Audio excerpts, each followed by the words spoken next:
Why is the new DoD policy on abortion critical to military readiness? I'm really glad you asked that question. No, I mean, I really am. 1 in 5 members of the U.S. military are women, 20%. We're an all-volunteer force. Nobody's forcing you to sign up and go.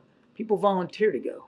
You raise your right hand and you say, I'm gonna do this for a few years or even for my life.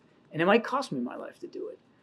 And when you sign up and you make that contract, you have every right to expect that the organization, in this case the military, is going to take care of you, and they're going to take care of your families.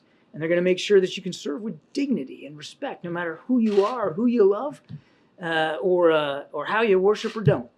And our policies, whether they're diversity, inclusion, and equity, or whether they're about transgender individuals who qualify physically and mentally to serve, to be able to do it with dignity, or whether it's about female service members, 1 in 5, or female family members being able to count on the kinds of health care and reproductive care specifically that they need to serve. That is a foundational, sacred obligation of military leaders across the river.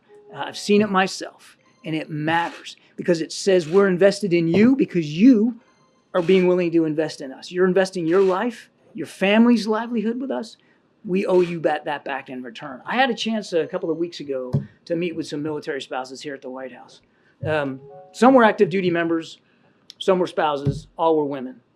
And 201, they told me, that abortion laws in this country that are now being passed are absolutely having an effect on their willingness to continue serving in uniform or to encourage or discourage, in this case, their spouses from continuing service. So if you don't think there's going to be a retention and a morale issue, think again, because it's already having that effect.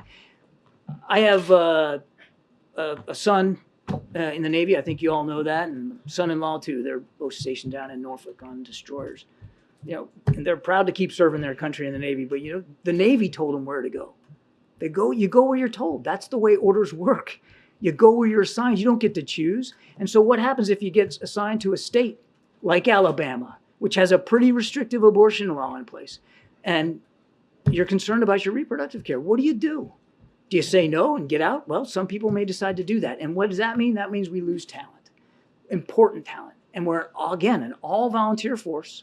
Recruiting is tough enough as it is with a very strong economy out there. We want to keep the people that we get, and we want to make sure that they can continue to serve. So it can have an extremely significant impact on our recruiting and our retention. Not to mention, it's just the right darn thing to do for people that raise their hand and agree to serve in the military.